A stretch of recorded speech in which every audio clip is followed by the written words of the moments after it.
Paranormal, phénomènes étranges, histoires fantastiques, les clés du mystère sur Sud Radio. Notre rendez-vous du dimanche en fin de matinée, les clés du mystère, avec le professeur Yves Lignon, que je suis ravi de retrouver. Bonjour Yves. Bonjour Frédéric. Un joli dimanche où il fait doux, plutôt, en tout cas sur la majeure partie du pays, et où on va vous raconter une drôle d'histoire. Enfin, c'est vous qui allez le faire, évidemment, Yves Lignon, comme chaque dimanche, l'histoire de l'évêque James Pike. Alors nous sommes à la fin des années 60, c'est ça ? Oui, c'est une histoire vécue par un personnage célèbre, pour la résumer. Et c'est une histoire parapsychologique, évidemment. Donc il faut d'abord camper ce personnage, c'est l'évêque James Pike, l'évêque protestant, dirons-nous, de San Francisco. Et c'est aux États-Unis une personnalité extrêmement connue. On peut dire qu'il est presque aussi connu, non, même pas presque, il est aussi connu que ce que l'était en France l'abbé Pierre, mais pas pour les mêmes raisons. Il ne s'occupe pas de personnes en détresse, l'évêque Pike. Il fait le remue-ménage dans son église. Il dit... L'église, mon église, les épiscopaliens, n'est pas assez engagée auprès du tiers-monde. Elle n'est pas assez engagée auprès des minorités, les homosexuels, les noirs, voilà. Mais en même temps, il est connu comme chercheur universitaire. Il s'est beaucoup intéressé à l'histoire du Christ. Il a travaillé sur ce qu'il peut y avoir d'authentique dans les évangiles. Et donc, c'est quelqu'un, on va résumer, en disant qu'il y a beaucoup d'amis, qui a beaucoup d'ennemis. Mais, c'est souvent le cas. Oui, mais dont on parle. Et on peut dire anecdotiquement qu'il est décédé en septembre 1969 parce que pour ses recherches, justement, il était en Palestine et il s'est perdu avec son épouse. Vous savez que les ecclésiastiques protestants peuvent se marier. Il s'est perdu dans le désert de Judée et il est donc mort de soif, le pauvre homme. On ne sait pas exactement à quelle date parce que on sait quel jour on n'a plus eu de ses nouvelles. On sait quel jour on l'a retrouvé dans sa Jeep mort de soif. Mais entre les deux, bon. Et donc, à cet évêque Pike, il est arrivé une drôle d'histoire qui est une histoire à la fois triste et réconfortante lorsque son fils s'est suicidé. Son fils s'est suicidé parce que il était drogué. Il faut le dire aussi froidement que cela. Et c'était un gros souci. Le fils se prénommait Jim, le père, l'évêque, lui, c'était James. Et l'histoire s'est déroulée entre l'automne 1965 et le printemps 1966. À ce moment-là, l'évêque Pike est allé faire un séjour d'études en Angleterre à la célèbre université de Cambridge. Et c'est un détail très important pour la suite, Frédéric, vous allez voir. Il est parti avec 2 assistants. Une jeune femme qui se prénommait Maren et un garçon qui se prénommait David. Mais il est aussi parti avec son fils Jim. Parce que justement, Jim était drogué, si j'ose dire, au dernier degré. Vous voyez, une situation désespérée, donc sur le plan santé, incurable, sinon insoignable. Et puis alors, mêlé à des trafics, de la délinquance pour se trouver de l'argent, enfin une situation terrible. Et donc, James a pensé qu'en emmenant son fils avec lui en Angleterre, ce serait peut-être au moins un sursis. Et malheureusement, ça n'a pas réussi. Donc, pendant que le père était dans les bibliothèques de Cambridge en train de se pencher sur des livres anciens, Jim, lui, continuait à courir les rues à la recherche de drogue. Puis un beau jour, il a claqué la porte. Il a dit à son père, j'en ai assez. Ce qui se passe dans ces cas-là, et que malheureusement, peut-être certains de ceux qui nous écoutent connaissent, un coup de colère, tu m'embêtes, tu m'opprimes, je rentre aux États-Unis. L'évêque n'a pas eu d'autre choix que de laisser son fils partir. Et le 4 février, vous voyez, le séjour à Cambridge était prévu pour l'automne et l'hiver. Le 4 février, la nouvelle arrive des États-Unis. Monseigneur, votre fils Jim s'est suicidé. Bon, évidemment, toutes affaires cessantes, le père saute dans un avion. Il va enterrer son pauvre gamin, mais ensuite il doit revenir à Cambridge. Il a un contrat Et c'est quand il va revenir en Angleterre que les phénomènes parapsychologiques vont commencer. Et on va les raconter, vous allez nous les raconter Yves dans un instant, après une petite pause. Les clés du mystère comme chaque dimanche entre 11h et midi sur Sud Radio. Deuxième partie de l'histoire que vous nous racontez Yves Lignon ce matin dans ces clés du mystère sur Sud Radio, l'histoire de l'évêque protestant James Pike. Nous sommes à la fin des années 60 et cet évêque qui est retrouvé mort en 1969 dans le désert de Judée, un évêque qui avait un fils qui avait la furieuse tendance de se droguer et un jour, nous sommes là quelques années plus tôt, en 1966, il apprend que son fils s'est suicidé. Lui, l'évêque, est en Angleterre, son fils qui était un temps venu avec lui en Angleterre et qui entre-temps est reparti aux États-Unis, donc le fils s'est suicidé. Et oui, le 6 février 1966, Jim Pike, le fils de l'évêque, dans une chambre d'hôtel, après avoir joué une dernière fois avec la cuillère et la seringue, eh bien, se tire une balle de carabine dans le cœur. Le père arrive d'Angleterre très vite pour l'enterrement, mais il doit y retourner. James Pike se retrouve à Cambridge le 20 février et c'est là que commence une série de phénomènes parapsychologiques qui va durer 3 semaines. Ah ouais. Et au bout de ces 3 semaines, James Pike sera convaincu que ces phénomènes étranges, ce sont bien des manifestations de son fils. Alors, est-ce qu'il avait été sujet par le passé à ce genre de phénomène? Absolument pas.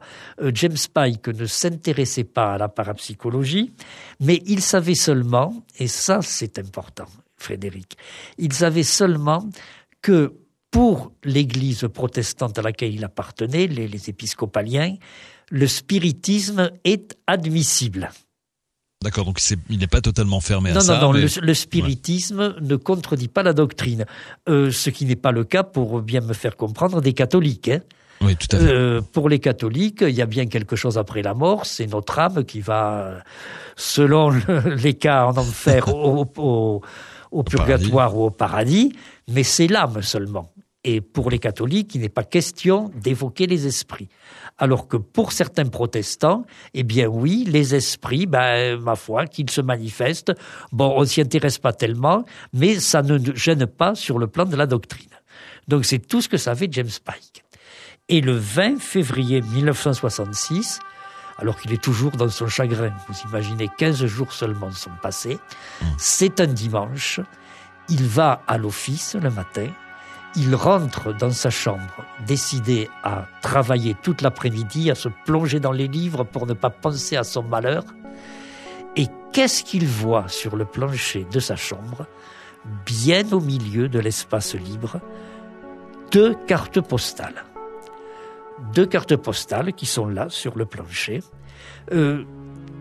Qu'il avait fait tomber? Non, il ne les avait pas fait tomber. Il n'a pas de carte postale dans sa chambre. Il en est certain. Il n'en a pas reçu depuis qu'il est en Angleterre.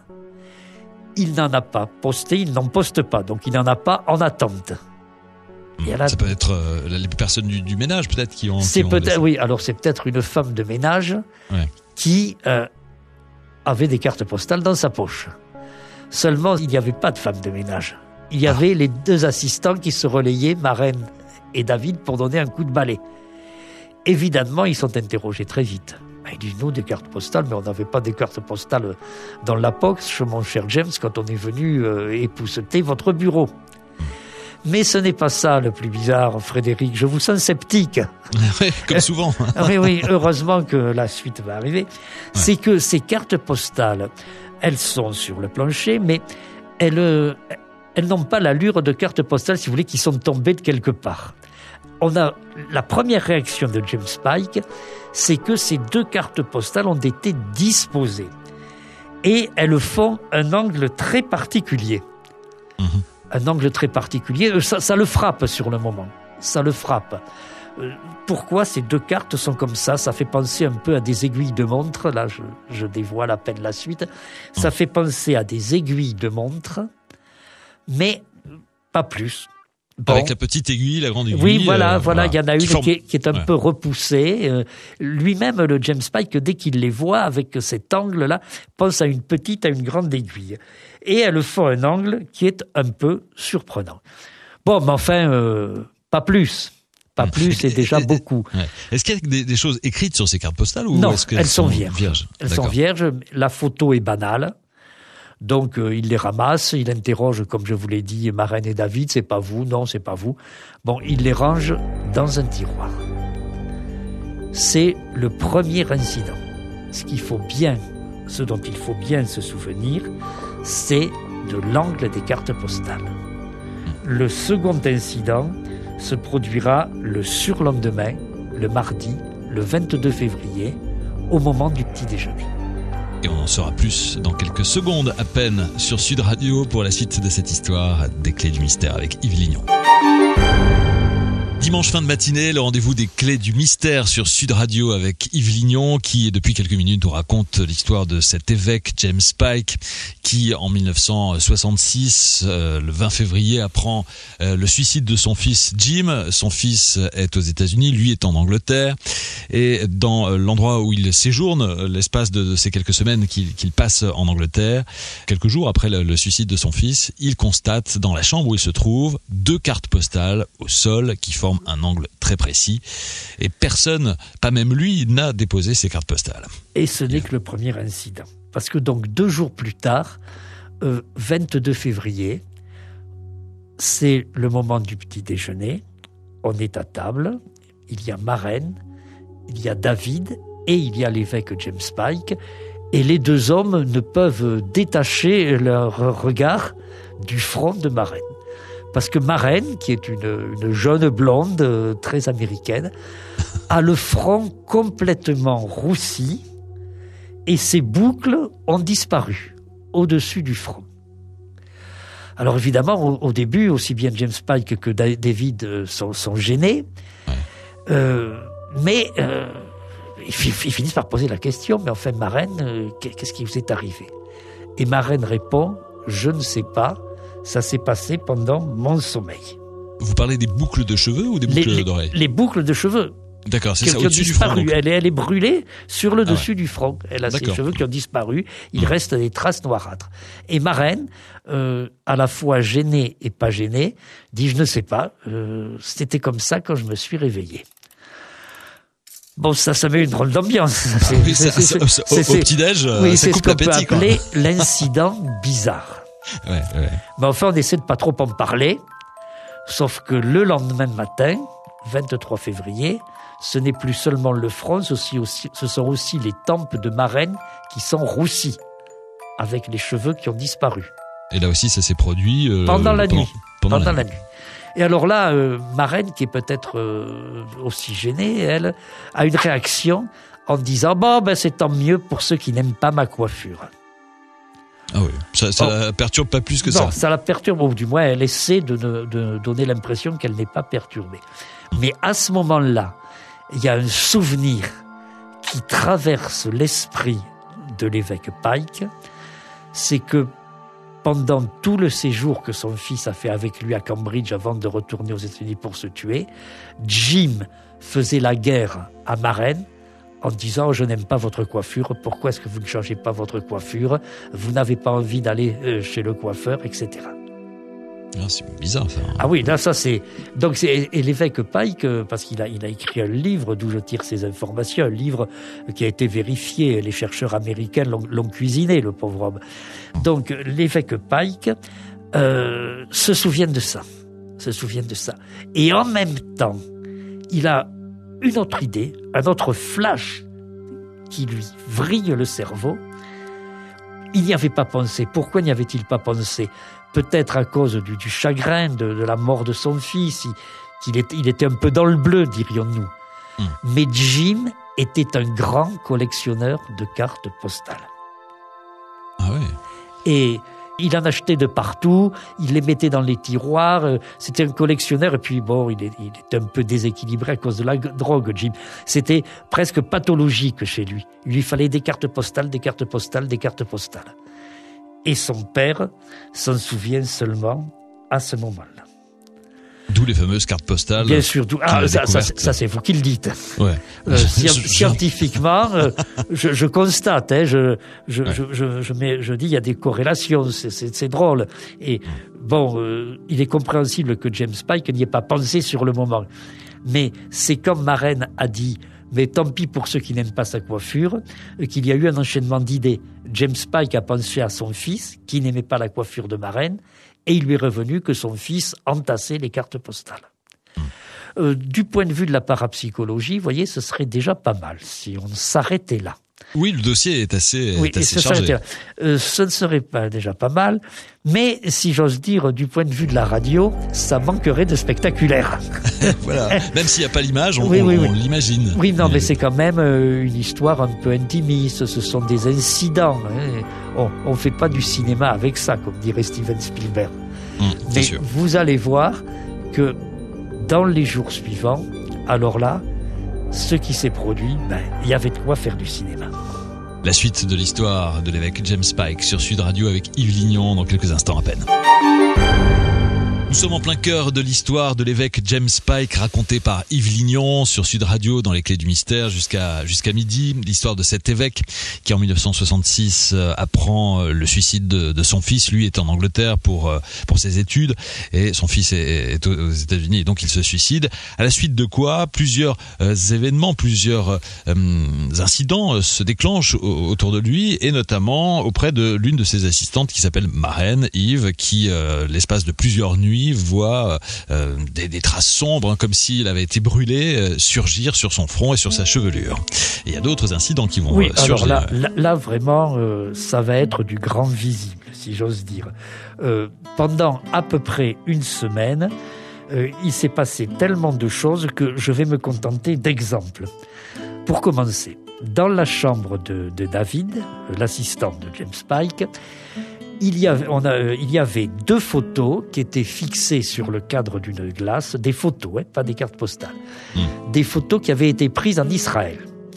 Et ces photos avaient été placées là par le précédent locataire de la chambre. Donc David les avait laissées. Et il était habitué, chaque fois qu'il se donnait un coup de peigne avant de sortir pour aller à la bibliothèque, il voyait les 2 photos. Et un jour, il ne les voit plus. Ah, elles ne sont plus là. Ils ne sont plus là. Ces photos auxquelles il n'a pas touché, auxquelles personne n'a touché, parce que si David passait un petit coup de balai dans la chambre de James Pike, il en passait aussi dans la sienne. Donc c'est pas un étranger. Alors David est un peu embêté. On cherche les photos. Et puis on les retrouve dans une armoire sous une pile de linge. Ah ouais, elles se sont promenées comme ça. Elles se sont allées toutes seules, mais elles ont laissé, vous savez, la petite trace de poussière sur la glace. Bon. Oui, c'est bien. Elles font pas le ménage non plus. Non, elles font pas le ménage. Bon, Maren est une grande buveuse de lait. Elle en boit 1 litre chaque jour. Donc Maren, c'est la fameuse assistante. C'est l'assistante. Donc son lait lui est livré le matin, vous savez, à la porte. Ça se fait encore dans certains coins des pays anglo-saxons. Elle l'ouvre, elle le met au frigo. Et quand elle l'ouvre, le lait est bon. À midi, le lait est imbuvable. Ah oui, si rapidement. Si rapidement. Bon, ça ne se produit pas avec du lait, ça. Et ça, comme ça, pendant 5 jours. Tous les midis, quand elle essaie de le boire, c'est imbuvable. C'est imbuvable. Bon, ça continue. Le révérend Pike va à la bibliothèque, et il passait matinée et après-midi à la bibliothèque. C'était vraiment une vie très réglée. Petit déjeuner en commun avec ses 2 assistants, bibliothèque, déjeuner en commun avec les 2 assistants, rebibliothèque. Donc, en revenant de la bibliothèque, il va poser quelques documents dans sa chambre. Et qu'est-ce qu'il voit au milieu du plancher? Allez, qu'est-ce que vous diriez, Frédéric? Je ne sais pas, les fameuses photos de tout à l'heure? Non. Elles sont je dans pensais que vous elles alliez dire 2 cartes postales et vous auriez perdu. Je voulais vous faire perdre. Ah, j'ai pas gagné non plus. Il voit 2 livres. Ah ouais. 2 livres qui sont partis de l'étagère. Mais surtout, ces 2 livres font exactement le même angle. 140 degrés. On le même finira angle que les deux cartes postales. Eh oui, les cartes postales. Du premier incident. Ah oui, qu'il avait découverte au sol Voilà. quelques jours après le Voilà. suicide de son fils. Et alors là, si j'ose dire, c'est les symboles horaires qui vont se multiplier. Un jour, James Pike et ses deux assistants sont invités à manger à souper, le repas du soir, chez un autre professeur. Quand ils sortent, James Pike et David, Maren n'est pas concerné, se sentent obsédés par l'heure. Ils regardent sur le peu de trajet qu'ils ont à faire pour regagner leur chambre, les 3-4 horloges qui sont dans les couloirs. Vous savez, vous imaginez une résidence universitaire. Oui, tout à fait. Toutes les horloges sont arrêtées. Elles marquent 8h19. Bon, c'est la bonne heure. Non, c'est pas la bonne heure. Ah, Parce que, en désespoir de cause, tout est arrêté, y compris dans la chambre de James Pike, un certain réveil, on va téléphoner à l'horloge parlante pour entendre 21h15. Donc, toutes les horloges sur le chemin entre l'endroit où ils étaient invités et leur propre chambre sont arrêtées, marquent toutes la même heure. ah oui, 20h19. Pourquoi 20h19 20h19. Dans sa chambre, James Pike conservait un réveil qui avait appartenu à son fils. Et il avait laissé fonctionner ce réveil, c'était un réveil à pile jusqu'à ce que la pile soit épuisée. Donc le réveil était arrêté sur 12h15.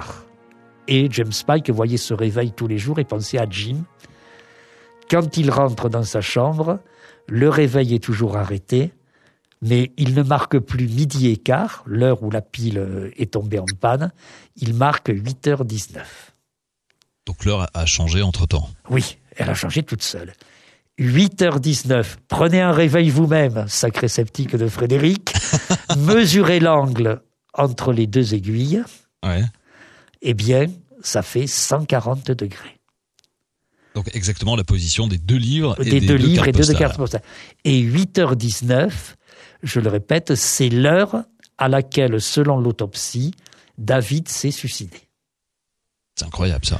Alors, à ce moment-là, évidemment, James Pike n'hésite plus, puisque, pour lui, qui est un croyant, le spiritisme est compatible avec sa foi. Bien sûr, son fils lui envoie des signes, son fils veut communiquer avec lui. Et donc, James Pike va chercher à entrer en relation avec Jim. Et on verra comment ensemble dans quelques instants à peine pour la suite de cette histoire dans les Clés du Mystère sur Sud Radio. Frédéric Jarreau, Yves Lignon, jusqu'à midi comme chaque dimanche pour les Clés du Mystère avec cette histoire vraiment passionnante, l'histoire de l'évêque James Pike qui, après le suicide de son fils, alors que lui se trouve en Angleterre, son fils s'est suicidé aux États-Unis, est victime entre guillemets, en tout cas témoin de tout un tas d'incidents assez étranges qui laissent penser que son fils veut entrer en communication avec lui. Le plus étonnant, c'est le fait d'avoir retrouvé aussi bien des cartes postales que des livres marquant un angle parfait à 140 degrés correspondant à l'heure de 20h19, l'heure à laquelle il s'est suicidé. Et sans compter toutes les horloges arrêtées. Ah oui, c'est ça. Et le réveil en panne, pour être brutal, qui était passé de 12h15 à 8h19. Alors ça va l'intriguer, il va essayer d'en savoir plus. Voilà, alors il y a d'autres incidents. Il y a des déplacements d'objets, je ne peux pas tout raconter, parce que sinon, il faudrait 3 émissions. Il y a d'autres incidents, mais dès lors, James Pike prend, si j'ose dire, de son point de vue, le taureau par les cornes. C'est son fils décédé qui veut se manifester. Il faut absolument établir la relation. Vous savez que pour les spirites, entrer en relation avec les esprits des personnes décédées, ça suppose de passer par un médium, par une personne qui a ce don particulier d'évoquer les esprits. Donc James Pike se renseigne, il prend contact avec des pasteurs, avec des ecclésiastiques, qui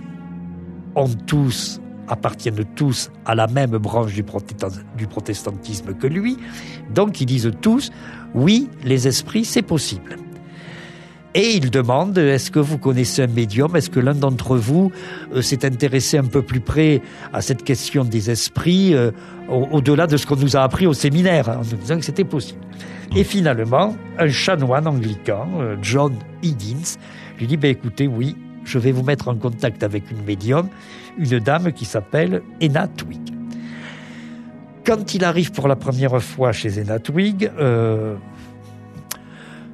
James Spike a l'impression de tomber sur une Anglaise tout à fait hors banale, qui tient une conversation bien ordinaire, qui tricote, qui boit du thé, qui offre le thé, exactement. Miss Marple. Voilà. Elle vient de servir le thé, cette brave dame. Elle s'assied. Elle rentre dans une espèce de transe, les yeux mi-clos. Ses lèvres s'agitent sans qu'un son en sorte. Ça dure quelques instants. Et puis, paf!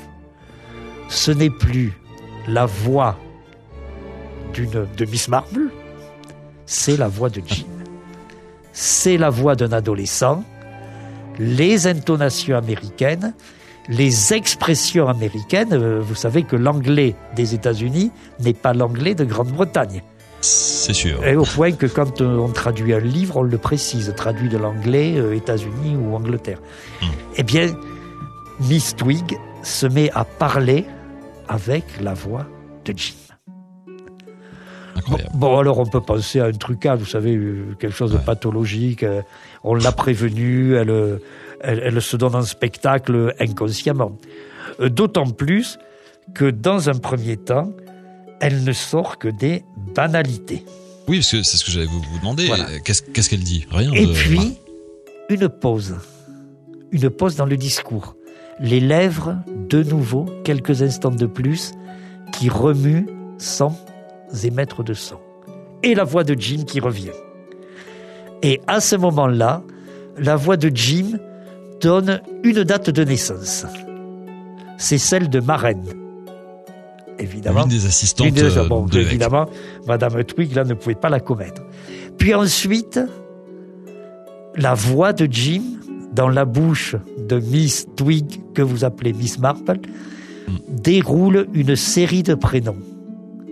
Ce sont les prénoms des meilleurs amis de James Spike aux États-Unis dans son milieu. Et ce n'est pas tout. Ça continue cette séance. L'évêque Pike, évidemment, bien que, je l'avais dit en commençant, vous vous souvenez, ce soit un intellectuel, un gars solide, là, il est complètement désarçonné. Complètement désarçonné. Il est persuadé qu'il dialogue avec son fils. Est-ce qu'il peut dialoguer, justement, ou est-ce que c'est un dialogue à sens unique? Il le perçoit comme un dialogue. D'accord. C'est son fils qui parle, lui il ne dit rien. Il n'intervient pas. Mais l'évêque Pike est persuadé que son fils lui parle. Et une dernière pause. De nouveau, même cinéma. Ses lèvres qui remuent en silence. Puis une dernière phrase, et après quoi Miss Twigg Marple se réveille. Et cette phrase, alors elle est tout à fait incongrue. Dans la bouche d'une vieille dame sympathique et anglaise, fut-elle médium. La dernière phrase avec la voix de Jim, c'est « Le prix d'un baril de whisky suffit à payer un an d'études. » Oui. Elle ne buvait sûrement pas du whisky tous les jours. Non. Et savez-vous d'où venait cette phrase? Jim, qui, comme on peut s'en douter, était un militant syndical étudiant, l'avait inventé comme slogan revendicatif. Ah oui, donc la preuve est faite. Oui, quand il était aux États-Unis, qu'il militait pour que l'État fédéral fasse davantage pour les étudiants pauvres, un peu dans la lignée de son père d'ailleurs, il avait sorti cette phrase. Le prix d'un baril de whisky suffit à payer un an d'études. Pas d'erreur possible, donc c'est bien lui qui parle. Oui, là, pour James Spike, c'est bien Jim. Pour le scientifique, vous me poussez, je voulais le dire tout à l'heure en concluant l'émission, pour le scientifique, il y a là quelque chose d'indiscutable, d'authentique et de profondément déroutant. Et ça n'est pas fini. Ah, Vous avez d'autres surprises à nous raconter, Yves? Eh ben, on va le faire dans quelques minutes. On va faire une dernière pause et ensuite la dernière ligne droite de cette troublante histoire, celle de l'évêque James Pike sur Sud Radio. L'évêque James Pike est le héros de l'histoire que vous nous racontez, Yves Lignon, aujourd'hui sur Sud Radio. Pendant quelques minutes encore, cet évêque qui, hélas, a vu le suicide de son fils. Enfin, il l'a vu plus ou moins puisque lui était en Angleterre à ce moment-là. Nous sommes en 1966, nous sommes en février-mars. Et pour être sûr des indices qu'il peut avoir en sa possession, pour être sûr que son fils essaie bien de communiquer avec lui, il va voir, cet évêque, une médium en l'occurrence, qui parle finalement avec la voix de son fils et il est persuadé qu'effectivement il entre en communication avec Jim, son fils suicidé. Il y a une autre séance en fait avec ce médium. Oui, parce que il faut bien voir que tout se passe très vite. Hein. C'est le 20 février que commencent les événements que l'on peut qualifier de parapsychologiques. Or, le révérend Pike doit retourner aux États-Unis. Son séjour est terminé le 14 mars. Donc c'est dans l'espace de 25 jours que tout se passe. Et donc, il rencontre la médium début mars. Il va la rencontrer une autre fois où elle va lui faire une autre prédiction et toujours par la voix de Jim. Et la médium va dire, aux États-Unis, vous allez rencontrer un groupe religieux qui s'appelle les Frontières spirituelles et qui vous proposera de prononcer une série de sermons. Bon, est-ce que j'ai besoin de dire, Frédéric, que l'événement s'est effectivement produit oui. Et que le groupe Les Frontières spirituelles était en cours de création, c'est-à-dire que James Pike ne connaissait pas son existence. Est-ce que j'ai besoin de dire que James Pike, aux États-Unis, a mené son enquête, qu'il s'est aperçu que plusieurs amis de Jim avaient eux aussi vu le fameux angle de 140 degrés de 20h19 avec des épingles de sûreté ou avec des livres, que plusieurs des amis lui ont dit que justement à l'heure du suicide il s'était réveillé pris par une angoisse extraordinaire. Tout ça fait partie du dossier. Oui, c'est un dossier bien chargé avec en tout cas des indices nombreux. Voilà, et ça n'est pas fini. Parce que finalement, l'évêque Pike a commencé à parler autour de lui, à dire voilà ce qui est arrivé, j'ai mené mon enquête, oui, dans notre église protestante, on admet le spiritisme, mais moi, évêque James Pike, moi qui suis une personnalité connue, j'ajoute le spiritisme, je l'ai vécu, je le vis toujours, je communique avec mon fils. Et tout ça finit par une émission de télévision au cours de laquelle James Pike rencontre notre médium.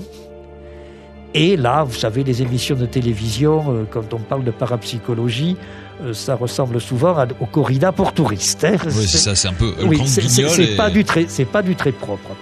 Donc il y a un autre médium qui a été invité et il s'agit de faire du spectacle. Effectivement, le médium fait, si j'ose dire, des acrobaties.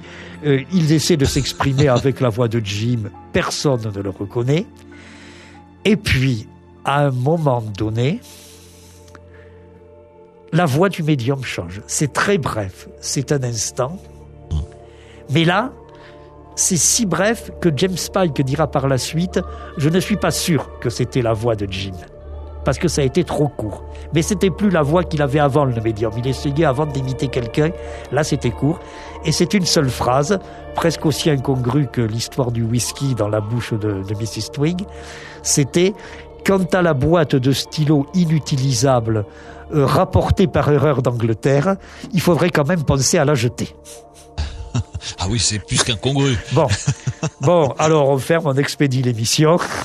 Voilà. Et quand même, James Pike, c'est un homme qui a la foi. Hein, donc, c'est vrai qu'il a eu la tristesse de la mort terrestre de son fils, mais malgré tout, il prend le dessus, surtout avec toutes ces manifestations qui se produisent. Il va quand même fouiller dans les valises. Et est-ce que j'ai besoin, là aussi, Frédéric, de dire que la boîte de stylo inutilisable était bien restée dans un coin? C'est incroyable. Bon, ça a été la dernière manifestation. Ça a été la dernière manifestation parce que, justement, à partir de là, James Pike a profité de sa notoriété pour parler publiquement de sa conviction spirite. Donc, les spirites, qui sont aussi des gens sincères et des gens honnêtes, mais le scientifique est laïque, hein, n'est-ce pas, Frédéric? Voilà, c'est ça. Il ne croit que ce qu'il voit. Non, il croit ce qu'il voit, puis il porte pas d'opinion sur les religions. Donc, mais je peux dire, moi, que les spirites sont des gens, très souvent, qui sont fort sincères. Et donc, pour les spirites, effectivement, Jim Pike, suicidé et fils d'un évêque, s'est bien manifesté. Pour la science, je me contenterai d'ajouter que James Pike, après la mort de son fils, a vécu un certain nombre de phénomènes absolument authentiques, mais que malheureusement, les lois scientifiques actuelles ne permettent pas de comprendre. Et tout cela est raconté dans l'ouvrage Dialogue avec l'au-delà qu'il avait publié donc quelques semaines après ces événements. Alors, si certains de nos auditeurs veulent lire le livre, je leur conseille d'essayer de se procurer la version américaine, si on peut encore la trouver, parce que la version française ne contient à peu près que les 2/3 du texte original. Voilà. Et n'hésitez pas à vous connecter sur sudradio.fr, envoyez-nous des mails, des questions. Yves se fera un plaisir d'y répondre et comme ça vous aurez toutes les infos concernant cette drôle d'histoire qu'on a pris plaisir à écouter ce dimanche grâce à vous Yves Lignon, l'histoire de l'évêque James Pike. Merci beaucoup, on se retrouve dimanche prochain, Yves. Bien entendu, nous nous retrouvons dimanche prochain. Il y a encore de belles histoires à raconter. Oui, je crois qu'il sera question de stigmates entre autres, on verra ça. C'est un projet. Ah voilà, très bien. Suspense. Merci Yves, merci à tous. Bon dimanche.